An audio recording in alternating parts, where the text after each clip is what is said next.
Welcome back to Irons United's YouTube channel. We are live streaming on Gift of the Gab on the night that Jordan Hugill has won Hammer of the Year. So congratulations, Jordan.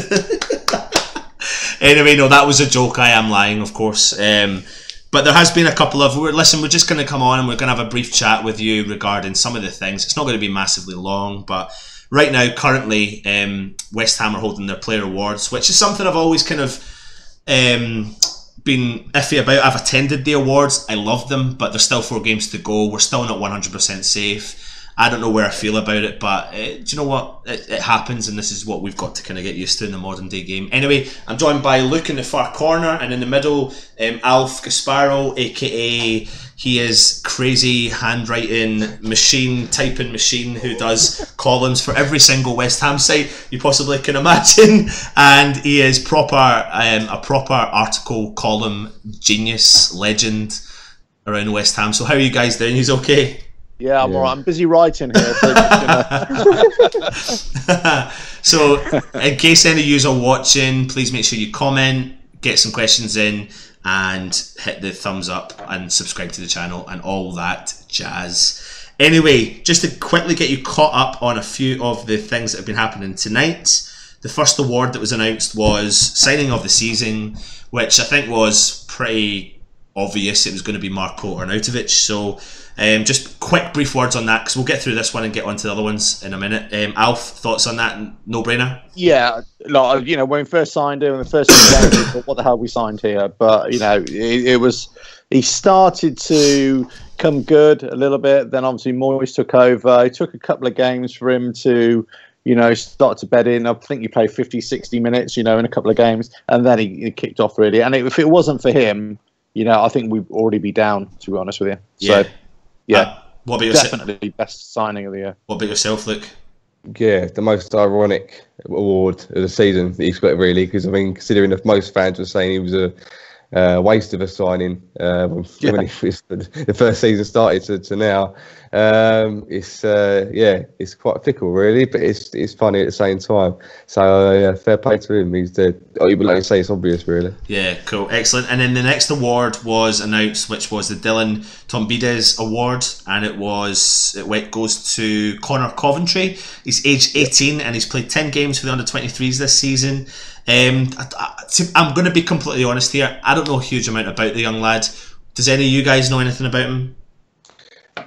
I've heard a few things here and there. I don't follow the youth team as much as I probably like to, but I've seen a few tweets over the past few seasons about a lad called Coventry who's meant to be quite well thought of in the youth setup. I'm just hoping that this isn't an award that goes wasted and we see him in the first team at some point, which I know is maybe setting the bar a bit higher just now after an award, but you know, as a youth player who's doing well, why not? Yeah. What about yourself, Alf? Do you know anything about the young lads? Well, I do tend to follow the under-23s a little bit, but I don't not in particular Coventry. But I would say that some of the lads we've got in there, if they can, you know, step up to the first team, I think, you know, we've got a couple of pearlers in there actually. Yeah. You know, I think the next couple of years, hopefully, you know, we should get a couple of players out of there. I think that award in particular is a great award to hand out to the youth players, considering the story that goes behind Dylan Tombides. And if any of you don't know, make sure you go and check out their Twitter. Yeah. Is it DT? Yeah, 38 or 38. Make sure, like, just kind of helps in raise awareness, etc. For I think it's testicular cancer, etc. But just to give you a quick background on Connor Coventry, he has been capped for Republic of Ireland under 19 level. He's featured regularly for the Premier League 2 side this season, playing 10 games as we achieved a top half finish. So what they've said is it's been named after Dylan Tombides. This award recognises the Academy Player of the Year. So that's a great shout for the young lad and a good award for him to win. So hopefully we can see nice things moving forward from the young lad. And then probably the one sorry, Alf, go. Yes, so all I was going to say is, you know, I think he'll probably be a regular in the under-23 next season. Yeah. You know, next season. But whether he'll make the grade up to you know, first team, you know, doubtful. Yeah, and I mean, on that, I mean, that probably brings up a subject on how tough it is in Premier League football now for any youth player really to step up, and probably moves us nicely into Young Hammer of the Year, which was won by Declan Rice. Now, I don't know if I'm right or wrong in saying what I'm about to say. Is that not his second year of winning that in a row? I don't know if I've misjudged that, but if it's not, I'll do a little bit of research. But thoughts on Declan Rice's performances this year? Yeah, I'll go first then. Yeah, I think it's well deserved. I don't think anyone could deny that he's been given the opportunity to play with injuries and suspensions and whatnot in the first team. He's taken his chances well. Yes, we all know the mistake that happened on Sunday, but mistakes happen. I'm not totally sold it was all his fault anyway, but that's just my opinion, and it might be an unpopular one, but that's my opinion. I'm sticking by it. But yeah, I think generally when he's being tipped to be the new Bobby Moore, that's what I've heard from a number of different sites, from different coaches and what have you, that say that he's basically as close as you're going to get to the new coming of a player anywhere near Bobby Moore was at his age. It's a fantastic bit of recognition, and I'm just hoping that this gets over the mistake and what have you, takes the award as it is, because it is a true evaluation of how good he is and how well he's performed this year, and goes from there. So yeah, well done to Declan. And just to get confirmed, he does retain the Young Hammer of the Year. He did win the award last year, which is a great thing for him. And I've got a suspicion also that he may have won the Tom Bides Award the year before, which is the year I went to. Yeah, so he's got more, mate. But in relation to Declan Rice and some of the other youth players we've had before, and or currently still involved or on loan. And let's just relate maybe someone like Reece Oxford. I'm not going to lie, and I'll put this one to you, Alf. When I watched Reece Oxford against Arsenal when he made that in that final season at the Boleyn, I thought, wow, what a talented player. And then, do you know what? I'll give him his dues. He never really had a fair crack at the whip. It wasn't really his fault. Slaven Bilic, kind of dropped him and pushed him out the side. But when it comes to Declan Rice, I've watched him really closely this year, and he's been involved a lot with the squad. And in one particular game, which is a game we actually lost against Manchester City, he absolutely dominated Sergio Aguero. He absolutely, we got beat 2-1. But to have a talented young lad with his ability, who's now representing Ireland at senior level, playing regularly and challenging, if not should be one of the first names on the defender's sheet of West Ham, have we actually got this talented lad that looks in? Yeah, I think we have. I'm not sure how long we'll keep him though. God, that's one of my fears, and I probably should shut up really, because I don't want to hear me and say yeah. But I think with a talent like that, because he is so good, and let's not let's not beat around the bush here. He made a pretty awful mistake on Sunday. However, name me a player that doesn't make an awful mistake during a game. Everybody does. It's part of the makeup of a player. It's the way it happens. Yeah. But over the season, in the games that he's featured, he's been brilliant. And he would have a good shout for being our best player of the year. Yeah. In the games that he's featured.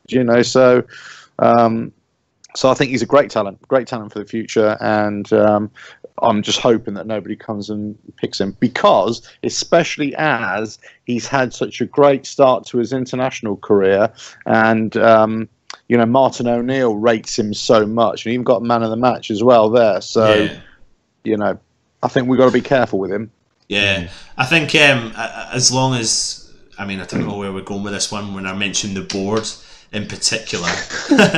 It kind of brings up all different emotions and opinions, etc. But if the board are, I don't want to keep saying the comment because I don't believe in them, but if the board are serious about trying to change things, then the amount of awards that this young lad's winning, the amount of games he's playing at international level and for West Ham and consistently performing. Let's just quickly touch on David Moyes' comments on Declan Rice after the Sunday game against Arsenal. Look, what were your thoughts on them? And just for any of the fans that don't know, can you give a kind of brief rundown on what he said?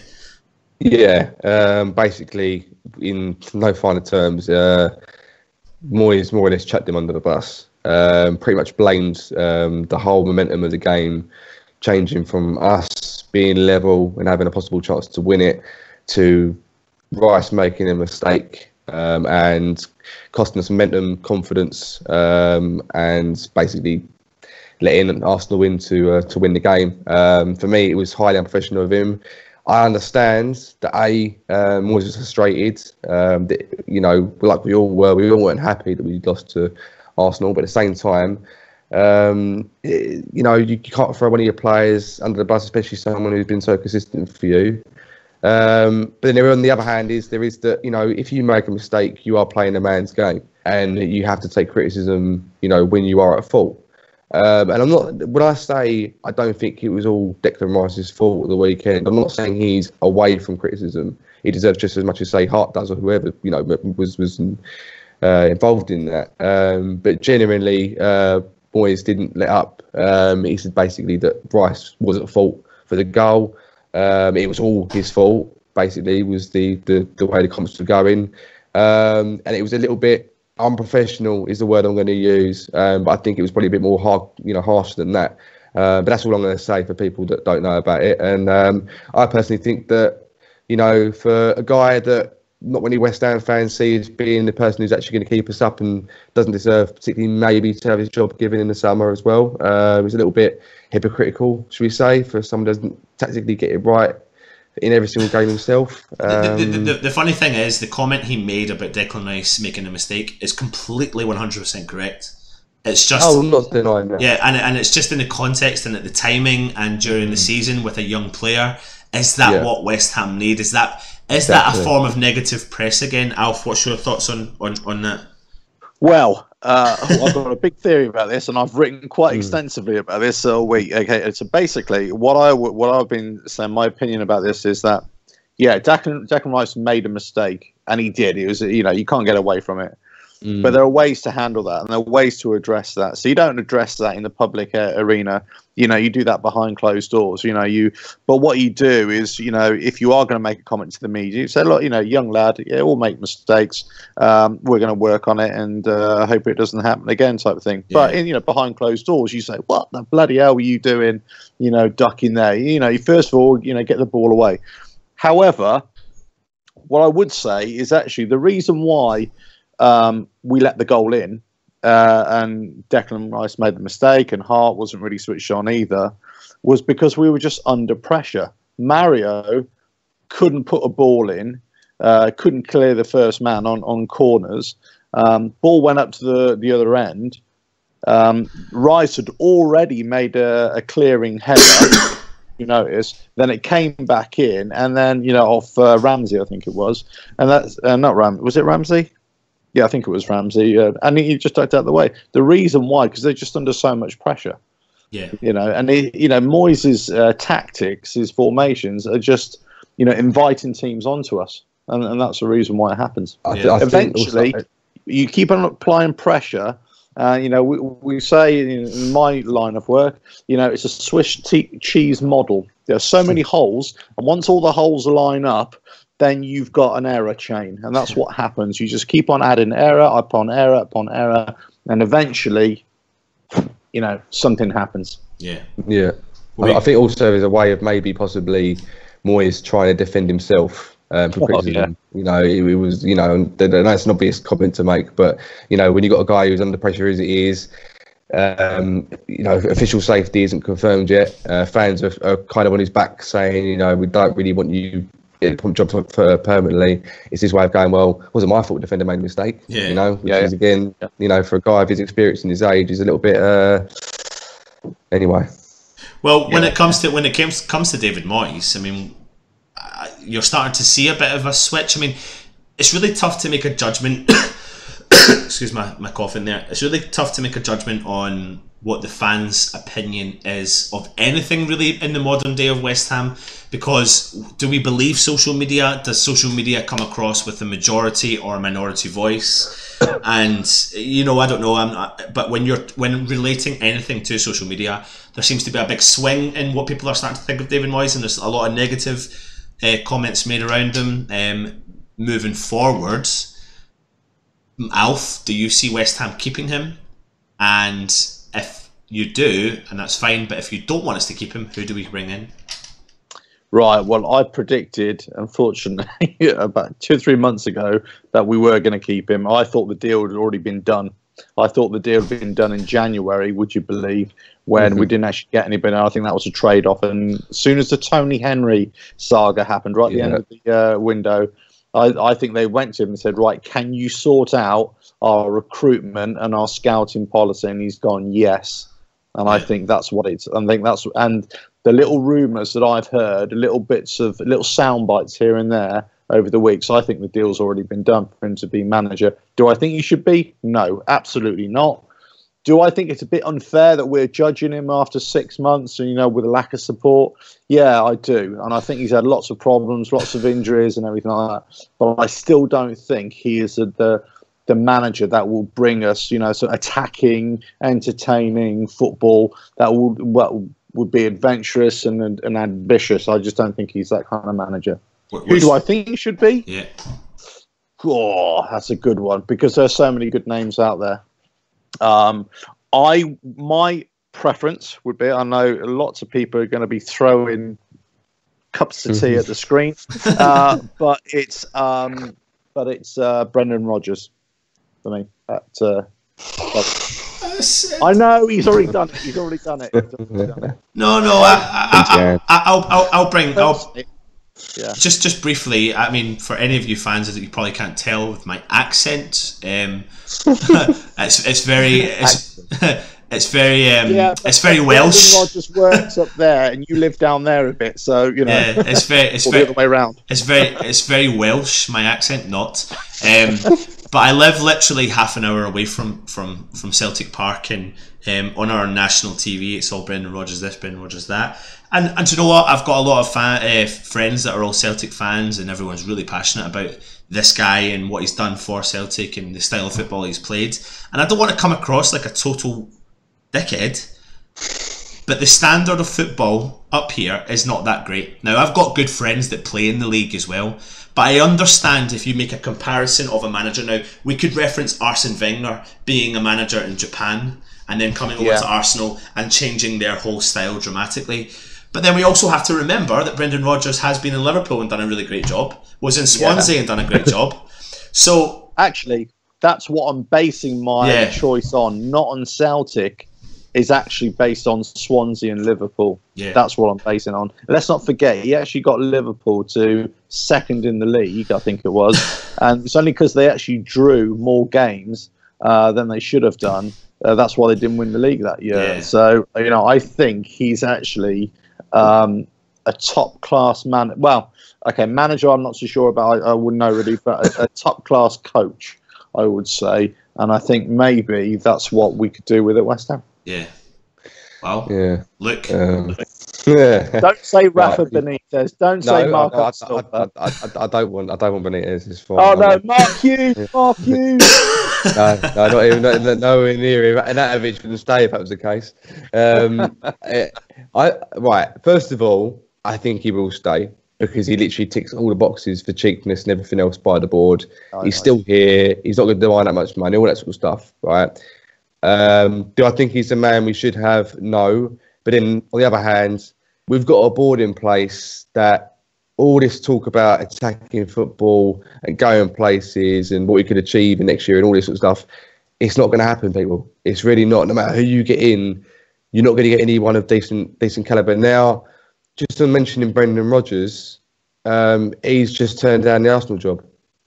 Why, with all due respect, why on earth would he come to us? Has he though? Has he? Where's no, he has. He has. He's in interview. He was interviewed literally the day or the day after Wenger announced that he was leaving Arsenal, and they said, "What do you want to? Are you happy at Celtic? Do you want to move in with some guys?" He said, I'm happy at Celtic. I'm building something here. What's going on there? I'm sorry to jump in there. Look, what I will say is, I don't buy that 100% solely based on the fact that Celtic still need to win the league, Celtic still want to win a cup, Arsenal are in the Europa League semi-finals. So I think if Arsenal did approach Brendan Rodgers, that it would all be. I just can't see this deal for a new manager for Arsenal getting done until after however far Arsenal progress.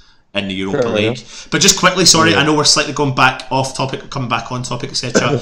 But there is only one goal, in my opinion, this season. Oh, well, there's a couple. But for goal of the season, can you predict, or unless any of you two know, have been told which one it's going to be?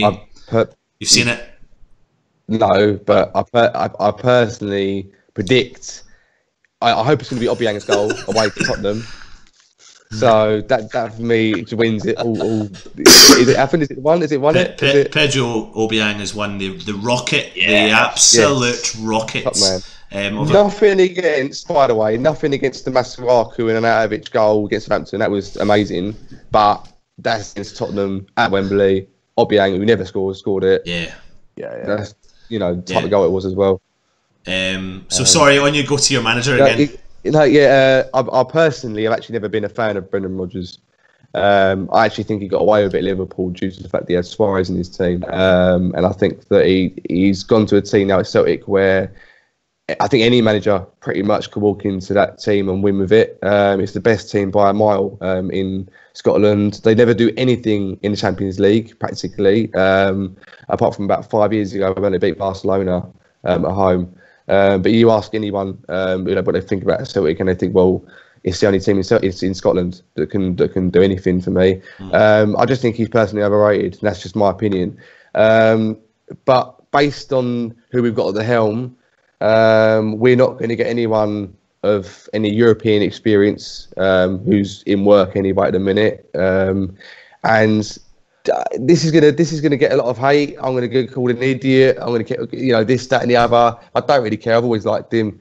I think he's an up and coming manager. Get ready for this. It's Gary Rowett at Derby. Yeah. I honestly, I thought that's what you said. Sorry, I just fainted there for a second. Sorry, no, didn't his Derby team get stuffed the other night? No, they won. They won 3-1 from behind against Cardiff.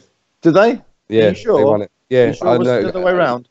I checked it 3 times to make sure I was right because I was having the same argument with my brother on the same night. So yeah, he's the same thing. And he is a good man. I think he is a good manager. Actually, what I'm saying is I'm thinking purely down to who we've got owning us. If we had someone better with more ambition, then someone else all day long. But I'm talking purely for who we're going to get because for Moyes is for me the best of the bunch for who's available. But it isn't going to come for me personally because he's not going to get any different with us than he's getting at Newcastle. So why would he come? That's just my opinion. Yeah. And that's scraping the barrel. That's scraping the barrel for a place. So I disagree with you there. In only in the fact that I think we would give more than Newcastle because Newcastle are just not giving anything at the moment. They're just trying to sell, aren't they? I think there'll be a little bit more money in the pot for transfers here than they would up there. Okay. Yeah. But I agree. I don't think he would want to come here. I don't think he would. It's the only barrel you kind of scraped apparently when we were about to move into the stadium. I don't know if anyone read about this at the time, but Carlo Ancelotti said that he was intrigued by the project, and I've mentioned it ages and ages ago. I think even before the season started or whatever. But that's the only one that would be a marquee signing manager-wise. But no chance. With the people we got there, ain't going to happen. I think he seems to go on a merry-go-round with all the top clubs, and it pains me to say that we're not the top club that we promised we would be.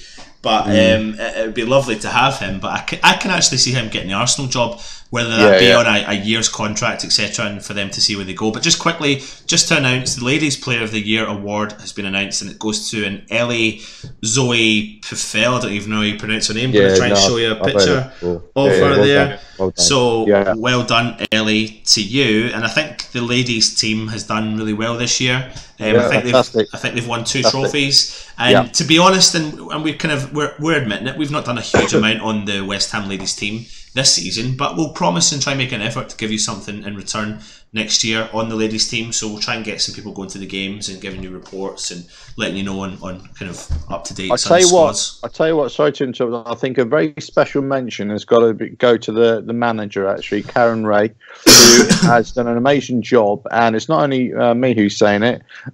There's lots of people out there in the wider football world who are actually looking at her and thinking, actually, she's a top class coach and manager. Yeah, so I think, it's a great job she's doing. Yeah, and I tell you what, like, do you know what? Modern football, with the changes that are taking place, it's maybe a big statement I'm going to make, but I don't really care.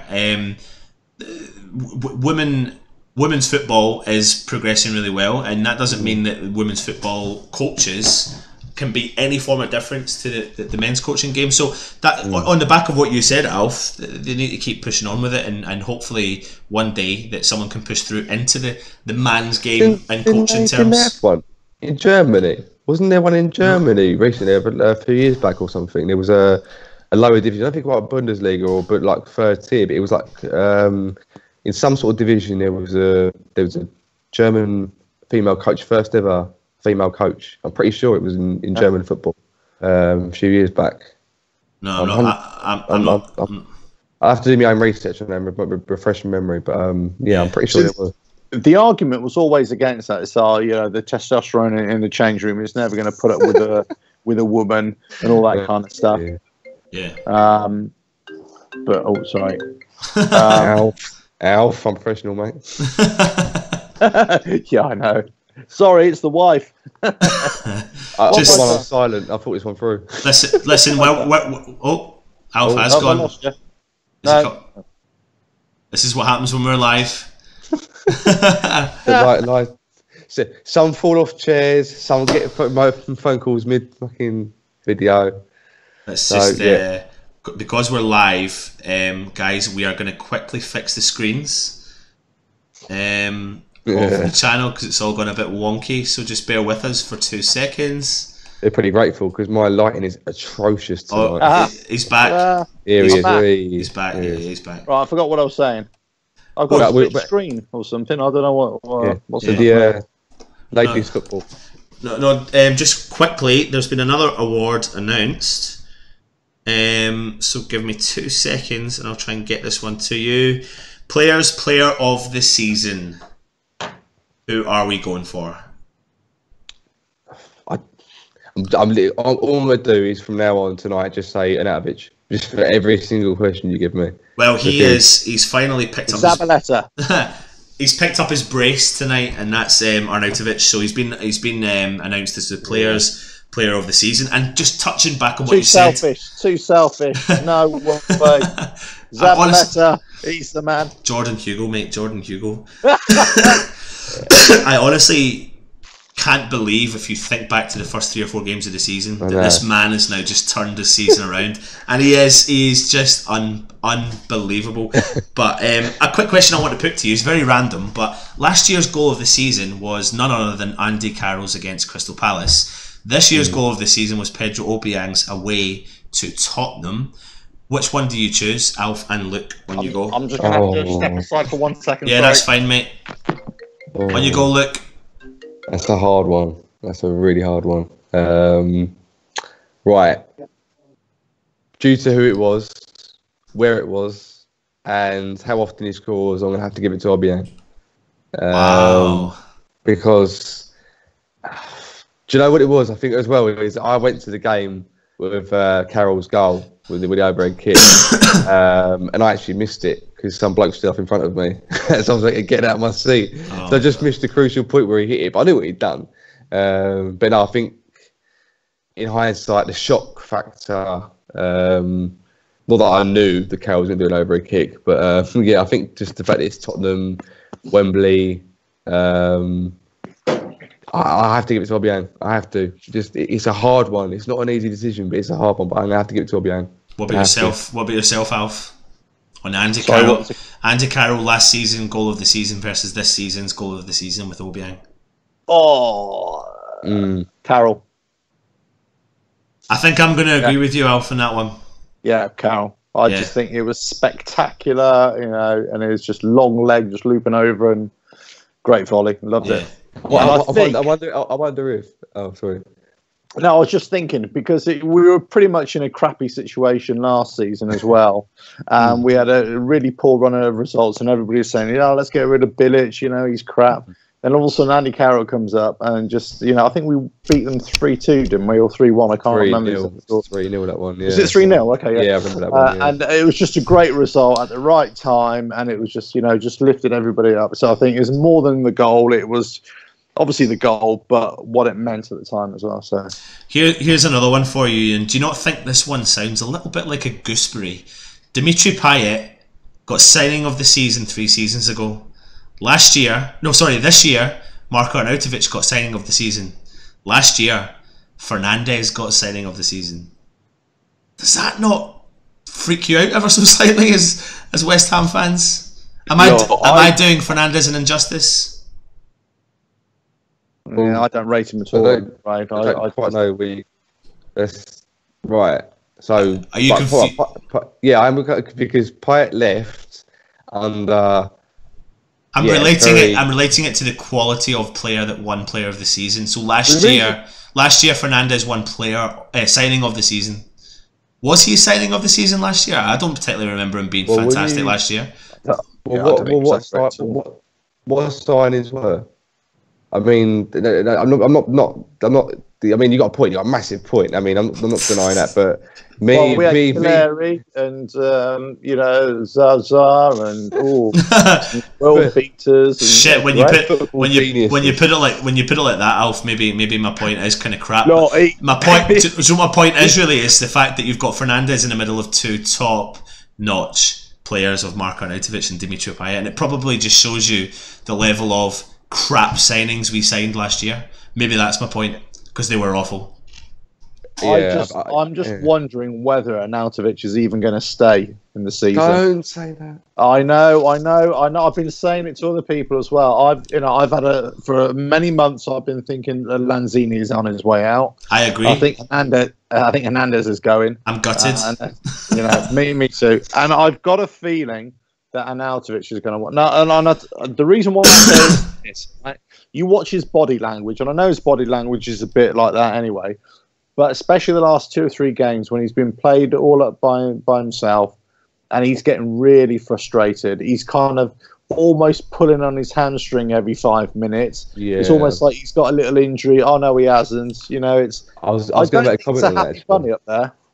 It's very well because Moyes made a comment on that recently, about 5 games back now. I remember it coming out, but they were saying about all these injuries he's getting. They were saying it's like a thing he's doing. I'm not sure if it's like I don't know if it's like a personal thing with him or if he's trying to sort of mug.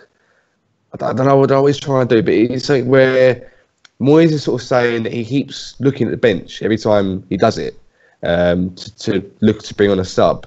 And then 10 seconds later, he's tearing around after the defender chasing the ball around, right? Yeah. And now he just lets him do it. Now it's going on. But I think it's like, when you see Ronaldo, Ronaldo does something like that when he doesn't get the ball doesn't quite reach to him, and he swings his arm about like a child, like a sport child.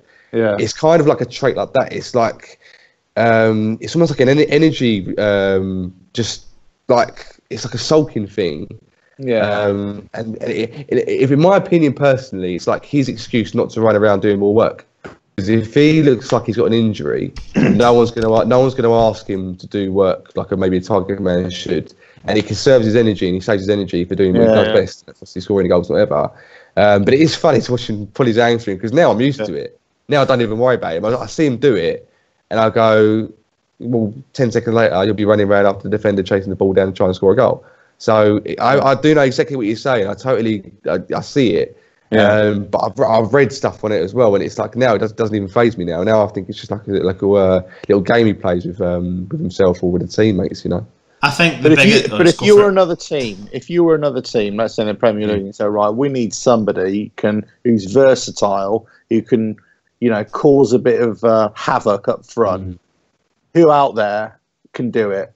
Oh, right. Let's look at West Ham. Oh, who's the one player in West Ham that would do a job for us? It ain't Lanzini, and it ain't anybody else. It's Arnautovic. And he's the player that I think a lot of clubs will be thinking, do you know what? What a massive turnaround that player has had this season.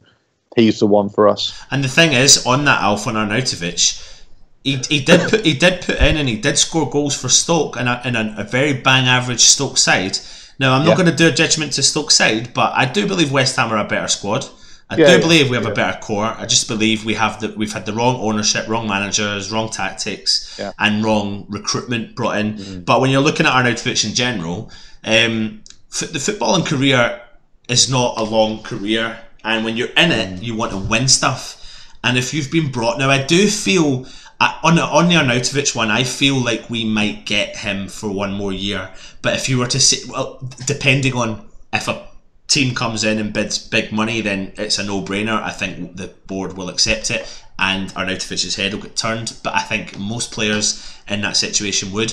When it comes to Lanzini, I can see him going in the summer, and I will be gutted if he goes in the summer, because I feel like a lot of fans, specifically even more so on social media, who turn around and say he's gone missing for games in this season, and I am backing that up. Yes, he has gone missing for games in this season. So we're judging a player on 12 games, but he's been with us for what, 3 full seasons? And he has given us nothing but performance after performance after performance. So after what, 10 or 12 games with an injury-prone season, you decide, oh, fuck it, he needs to go. It's a bit like it's a bit like Antonio. It's a bit like we're fickle fans. We forget what Antonio did last season, because if it wasn't for Antonio's goals and his beast mode that he turned into during last season, we would have been in a worse off situation. And a fight, it really frustrates me when fans turn around. The only thing about that is that football's a developing game. And as much as I totally agree with your sentiment, and as me, I'm as much a Arnautovic, Antonio and Lanzini fan as yourself. I love them both to bits. But you can't kind of really go, because I've given you everything for 2 years, now I'm allowed to have a shit season. I know they've had injuries and stuff like that. And on that, but you have to take that into consideration because they have had injuries. Now, what I will say on the Antonio situation is, for me, I do find him to be moving forward. I'm so thankful what he's done. I think he definitely does not deserve to be sold this summer, even if fans are turning around, because I think he's definitely one for the squad. I would be more happier seeing Antonio in the squad than I would be on Hernandez sitting in the squad. So I, for one, would like to keep someone like Antonio because I know what he can give when he is fit. When it comes to Lanzini, he is one of the first 5 names on that team sheet every single week for West Ham. And when you're that player with that ability, unless you are officially known as an injury-prone player, you don't sell them. You don't sell them because we've made that mistake, whether Dimitri Payet had problems on and off the field. Just imagine, and I'm bringing it back up, just imagine we had kept that guy. Just imagine we could have somehow have managed that. And another thing I want to quickly say is, before we signed all those 12 players we did last season, what's realistic is West Ham can only really, with this current board, attract those kind of players which cause problems in squads. And we have to learn to manage them. So I do find it a little bit funny when the board come out and say, oh, he was causing problems, but you can't go out and sign anyone better. And then the next signing we make is a problematic player in a squad, i.e. Arnautovic, because he's known for it. He's reacted well to the fans, so they're turning around and they're saying, oh, we won't do this, we're going to do that. But in actual fact, do you know what? We're West Ham, we're not going to be what you've promised us. So when we get players like of Dimitri Payet's ability, you do everything in your power to keep him. And in my opinion, you fucked up because you promised him signings, as well as the fans. You didn't back that up. So to add into his personal problems, I do believe there was a percentage of West Ham don't have the what they've said they were. They were going to chase a dream. They were going to try and challenge for things. Sort through the bullshit. Yeah. And so, in a similar way, the same thing's happening. Well, I suppose it's a different kind of thing, but for Hernandez as well. Because Hernandez is going to leave, and I think this is going to be the worst bit of business this club has done in a long, long time. Because he is a goal scorer. He just needs to be played and supported and played as a 2 up front or a 1-1, very close to each other.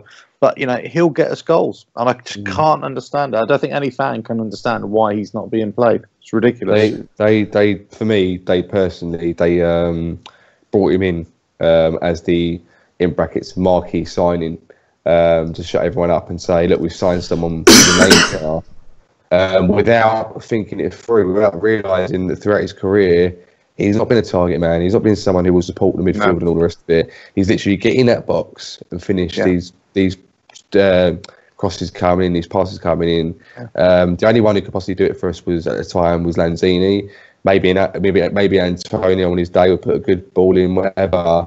But we did not have a team. We still don't really have a team capable of providing them service. And unfortunately, I don't think we're ever going to see a Carroll Hernandez partnership unless it's the last 5 minutes of any game, which isn't enough time for me personally. It's leaving it too late. And Arnautovic, as much as it's great, I don't see him strike up a partnership with Hernandez towards the end of the season. It's a massively missed opportunity. And I know Anton's just shedding a few tears now as I'm talking about how great it would have been. But it's typical of a club like us to get a world-class player and not know how to use him. And unfortunately, we're going to pay for it. Yeah, we are. And I think this is why I look at it as well. We've got a striker like Hernandez. We're probably going to sell him. Probably sell him for the same amount of money. Depends where he goes. But to replace him, for the same quality player, we're going to have to pay at least double, and we're just not going to do it. No. We're not going to pay 30-40 million pound for a striker. It just won't. Bargain. But listen, it was a bargain. Yes, it was an absolute bargain. Absolute bargain. And look, you said there, we can sign a top quality player and we don't know how to use him. But in actual fact, reverse that. We can sign the shit players and we don't know how to use them either. And maybe I'm going to really do using too much. But maybe I'm going to do him an injustice. Of course I'm going to do him an injustice. Jordan Hugill, he was signed by 9 million. We've not really seen him. But there's been plenty of times this season we probably should have seen him. And for a couple of occasions, for me personally, it's the sense of unknown. It's the sense of putting a big striker on who is going to work his backside off to prove that he is worthy of being in the position he is, signing for a club at West Ham to come on and give a shot. Now, I'm not saying he was my favourite signing. He wasn't. I was so far against this signing, it was crazy. But do you know what? He's with the squad. He looked passionate. I'd like to see a little bit more of him. And there was definitely occasions. There was definitely occasions this season we could have seen more of Jordan Hugill. And for me, it was a panic buy and a preparation signing for the championship. And in my opinion, it was a bad preparation signing for the championship if we do go down. I don't know what your thoughts are. Yeah. Can I go first? Yeah, go for it, mate. Go for Hugill, I tell you what, Hugill, mark my words, and I'm completely wrong because I always am, but he's going to be the guy who scores a last-minute winner against Everton, and we think he's a hero. And I think, do you know what? The way he's been treated, I think he deserves it as well. I think he deserves to be lauded as a hero and get the last-minute winner. That's what I think. Yeah. I don't think he's got the quality. Don't get me wrong, and I don't think he's, he shouldn't have been signed. But that's not a reflection on him. That's a reflection on our transfer policy. I just think he deserves a lot more than we're giving him. Yeah, I mean, on the Everton game, I mean, is it written in the stars that we will continue this poor run of form? We will not really get by these next few games. Southampton, Stoke will hit a little bit of a run. We'll go into the Everton game needing a point or a win, and something negative happens. Is it written in the stars? Is it? I mean, it would be very West Ham to do that. It would be kind of, it's a Carroll to score as well, and then like being an own goal. being Allardyce's signing as well, when no one really wanted it in the first place because of the type of football would play. On Jordan Hugill, I think that it's kind of, you hope that it would be one of them players that West Ham didn't expect to play well. Has got 0 chances in a West Ham shirt apart from a sub appearance here and there. And obviously the Dagenham game as well, which he scored in. And I was only Dagenham, but he did score. He scored a goal, same as Antonio. And I think that maybe when, if, and ever safety is confirmed, we possibly will see 30 seconds of Hugill, because we all know that David Moyes likes to make subs as late as possible. That's all he needs. That's all he needs. 30 seconds. When all our forward line is finally injured and crippled and hobbling back to hospital, when they've finally croaked it, he'll get his chance, and then the final whistle will blow, and it'll be like, oh, what was all that about? So unlucky Hugill, but hopefully he gets a chance. Yeah. I'm just having a look here back at some of the old awards that were announced over the past couple of years. I mean, for any of you fans that have never been to the player awards, there's a lot of controversy, specifically last year when West Ham charged the money that they have charged to go to the awards. It'd be fantastic, and I you know what, they charge. End of. I went to the player awards for the final year at the Boleyn, and I'm not going to lie to you, it was a great event. I absolutely loved it. I loved the food. It was worth every single penny that we paid. We collected, I think there was 6 of us that went. You get given your meal, you get given drinks. Our event was at the Hilton at Hyde Park, which was a different venue to where they're holding it this year and last year. But when you first attend the hotel, you go downstairs, you have your drinks, etc. But they're very interactive, and it's as if the board tell the squad, interact with the fans. They've paid some money, so be part of the group. And the first time I noticed that was when I went upstairs to go to the toilet, and David Gold, at the time I was alright. I mean, I would never be negative face to face. I would have a general I'd have a gentleman's conversation. I would never do the hounding malarkey. I would have a gentleman's conversation. I'd be respectful and let him be respectful back, etc. But at the time, there was nothing to be disrespectful or have a conversation about, except for it was an exciting year and we were chasing the Champions League. So I walked up to him, had a quick chat with him, got a picture. It was really nice. And then I was like, oh my god, like all the players are just walking in and you're getting to interact with all these guys. And then off we went to our table. The food comes out. Behind me sitting Slaven Bilic. He's getting tanned into a bottle of red wine. And all the coaches were there. You're meeting, at the time, we didn't really dislike, most of us didn't massively dislike Karen Brady. You're standing talking to her. You're talking to the captain, Mark Noble, Dimitri Payet, standing there smiling, loving life. I've got a video of myself and Kouati having a good chat, having a good laugh. A great event. So if you're ever thinking about going to it, take away your disheartened opinion on how much you hate the board and just remember your love for West Ham, because the cool thing about it is everyone in there has got the same opinion probably as what you do, but it's always nice to meet the players, especially if they're respectful to you, and it's always nice to meet some of the older players, and that year Jeff Hurst was there, etc. So a lot of the older players were there, and you can discuss a lot of the West Ham history. So if you ever get a chance, maybe, I know I'm not on commission from West Ham to sell the player awards, but I took my dad, and my dad had a ball. He had a ball. He was like a kid in a sweet shop, and then I turned into a kid from the sweet shop and running around getting pictures with the players, etc. So it was a great night. So maybe we could do something with it next year. Hopefully we're in the Champions League and we're about to win the FA Cup and all that kind of stuff. Fingers crossed. But it's just been announced. Perfect timing. Just been announced. The Hammer of the Year 2018. Can someone do a drum roll by any chance? Zabaleta! Zabaleta! Jordan Hugill. No. Marko Arnautovic. He has overrated. He has managed to pull in his hat trick of awards for this evening, and for me personally, it's deserved, 100% deserved. So well done, Marko Arnautovic. I just wish we had played Hernandez with you a lot more this year, and you could have banked in more goals, and we could have been sitting maybe in a European position. Basically, you wanted Hernandez to win Player of the Year award, didn't you? Really? Look, what are your thoughts on? Is it deserved? For me, it is deserved. I was thinking about it today, actually, of all days, forgetting the awards was tonight. How bad is that as a fan? But I thought to myself, who actually deserves it if he's not going to get it? And I couldn't really think of anyone. I'm a fan of certain players, obviously, in the team and whatever, and I think they do their job for the team, but there's different levels, and I think he's all going to impact and influence.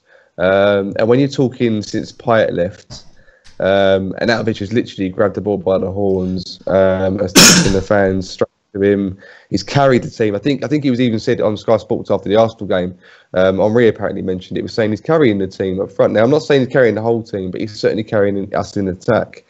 And I think when you've got a player like that, when you're in a predicament that we're in, you need someone with a bit of oomph, a bit of bit of ego, a bit of like madness. Yeah, that's it. And I think you can see every time he celebrates, it's not all about him. He's just saying, look, here I am, but I'm doing the job that you need to be done. I'm your person to cheer for, and he's given the fans a lift, and you can tell whenever his name comes out and he's read out on the team before it starts home, all the fans cheer, especially for his name. And it's a credit to him and fair play, because the start of the season was obviously best forgotten, if I'm honest. Yeah. That red card, waste of money. Why did we sign him? And this is one thing that I said before, is that it goes in Moyes' credit that he seems to turn the bloke around, and he's now West Ham's new Di Canio, whatever you want to call it. Not saying he is Di Canio, but he's as close to it as we've had for a modern day era. So yeah, fair play, Marko. Well done. Yeah, cool. Alf, anything to add on to that? Yeah, no. All I would say is, I think he does deserve it. And I think, as I said before, if it wasn't for him, we'd already be down. I think, he's the one who's been leading the line and he's been pulling us along with him. All I would say is that I think on paper, I think we still, bar about 3 or 4 players who I don't think should be in the team. I think on paper we've still got a really good first 11. Yeah. We just haven't got really good depth. But the problem is every other player had poor form or inconsistent form. However, since Moyes has come in, Arnautovic has had really good form, and he's been the only consistent player. So I think next season, come what may, if we can keep these players, and if they can all hit some good consistent form, hopefully, I think we could do quite well. Yeah. And it's one of those ones, the key word in that whole process you just said there, Alf, was if. And if is... Yeah, I'm the optimist. I will always be hopeful. Yeah. I'll always be hopeful. Do you know what, Alf? Up until probably this earlier in the season, I have been an optimist my whole life, and I don't know. Maybe it's because we're getting involved with doing these videos and doing the channel, and I'm speaking out louder, and I'm putting my opinion out there more, and becoming crazily. I mean, at some points I'm going all over the place, but I'm always an optimist, and I've never ever predicted West Ham to lose up until 4 weeks ago for the first time. I've always been a positive West Ham fan, but hey ho, that's just part and parcel of. Look, when you look like me and you haven't got any hair, the only thing you've got left is to be an optimist. Okay, so but you two are still young. You still got your hair, so. But Alf, what's Luke's problem though? Because I mean, he's ginger. And he's got a tango face colour. Obviously not tonight. Look, I've been abducted. This is ridiculous tonight. Someone turned the lights off. Honestly, I've never seen someone change facial tones so much over videos and hair colour so much in videos. I look like I'm giving an anonymous interview to a news reader. I think it's good. Pixelate face out, Yeah.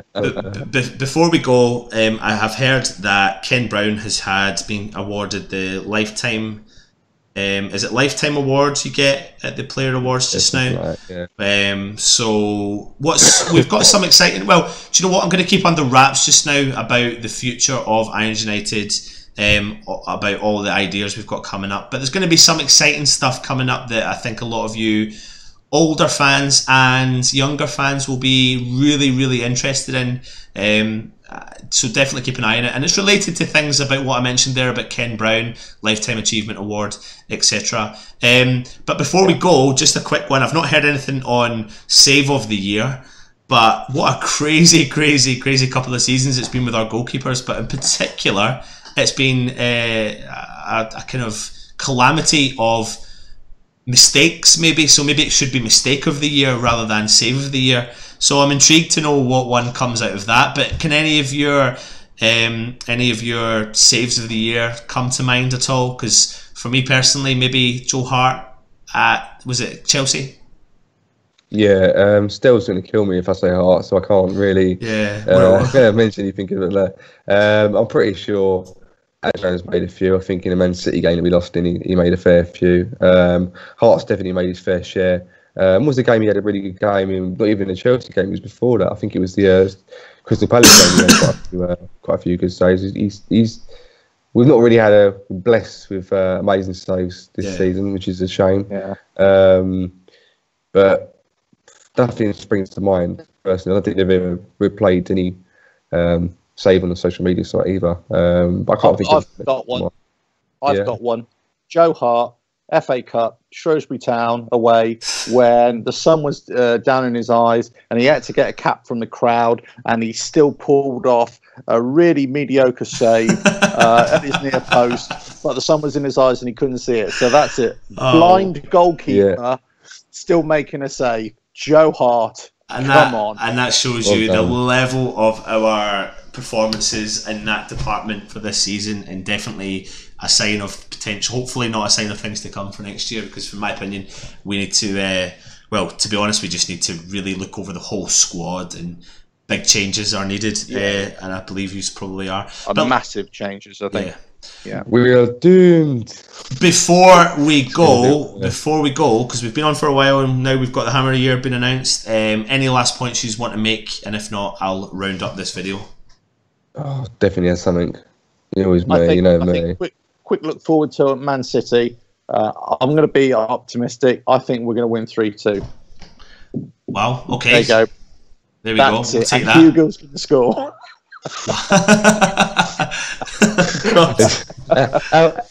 How much red have you touched tonight, Alf? Well, I have been known to drink the odd glass or two, but no, none tonight. Totally teetotal tonight, but no. Wow. Do you know what? I've got this same belief against any team. I think any team is vulnerable. I think it really depends how you approach that team. Yeah. And I think Man City, as with Arsenal, are fantastic, aren't they? They're brilliant going forward, but I think they're vulnerable at the back. And I think if played the right kind of tactics, if we kept it tight, but still counter-attacked in numbers, even if it's long balls over the top, I think Arnautovic, with Hernandez, supporting runners from midfield, they could cause some trouble. And that's the optimist in you, Alf. And I would love. And can I just say, I just want to say to Moyes, will you please listen to me, right? Take what I have to say, and use my wisdom to for the team. Can you do us a favour, Alf? If you're flying over the stadium or any point during the game, can you just hover down and just pick Moyes up and just take him with you? Fly him off a drop for the channel, Or just get a banner and just say Moyes out as you're just flying over. Just give us something. It'd be quite good for that one. Or just put something up in the window, just a little bit of paper that no one can see, but you can take a little picture of yourself doing it. Yeah. But I'm gonna have to do that, aren't I? Yeah, no pressure. just make sure someone's actually in control of the vehicle, please.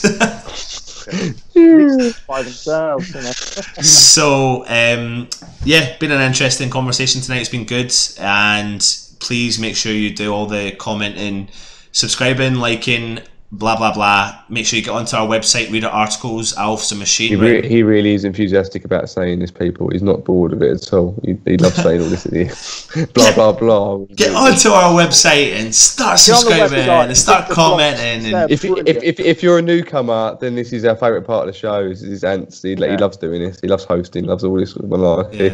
It's all this malarkey, mate. Facebook, Twitter, YouTube. God. Blogs. I wish you all understood as fans how much effort all this stuff is between us all. It's just constant. It is massive. But it is enjoyable that we bring all this stuff to you. But there's so much work that goes in behind the scenes that it should be a full-time job, and we should be getting paid for it, but we don't. See that? Look. Sorry, I can't see. See? Look. Calluses. That means, right, got no fingerprints left. Too much typing. That's what it is. It's true, honestly. Like, no more fingerprints. You got a fire extinguisher in your laptop, haven't you? When the keys started lighting up on fire, didn't it? So let me give you a quick rundown of what we've got. We've got our YouTube channel. Make sure you subscribe. We've got our website called ironsunited.wordpress.com, where we write articles, blogs, and hopefully moving forward we'll try and get some of the videos up, and I think some of the social media posts go there. Alf is one of the biggest West Ham writers around. He does a lot of our, if not the majority of our articles on that. I know Luke said no pressure, he's going to do some more. He's got a great, Luke, and I'm throwing you under the bus here a little bit, you're a great writer, mate, so you just need to have the confidence in to do a lot more, so get them out there. On top of that, we've got our Facebook page, we've got our Twitter page, we've got our Instagram page, and we have a Facebook group called the West Ham Voice, where you get to come on and have your opinion. It's more interactive with all your opinions, etc. I've ribbed you a bit, and you've done it for professional. I think I've done the job here. Do you like that? Do you like that? That was good. That was very good. That was good. Yeah. And finally, please remember, we are in partnership officially with Umbro. We are Umbro's official partners for our YouTube channel, so make sure you like them or follow them on Twitter. And there'll be more competitions coming up in the year for the new strip that's going to be coming out. And like I said, there's going to be loads of cool new content coming out. Alf, I must admit, we do miss your Alf Gasparo video, but I do realise you are mentally crazily busy, and look, you just keep coming on doing what you're doing. Well, I think, you know, the less people see of me, the better, probably. So I think well, you never know. I might surprise her. You know, I might surprise her. You never know. Just don't fall off your chair like me. Sorry. So loads more stuff coming this week. We'll have a preview up for the Man City game anyway. He has been Luke all the way over in the far corner. Right beside me has been Alf. I have been Anton, and we are Irons United. Come on, you Irons.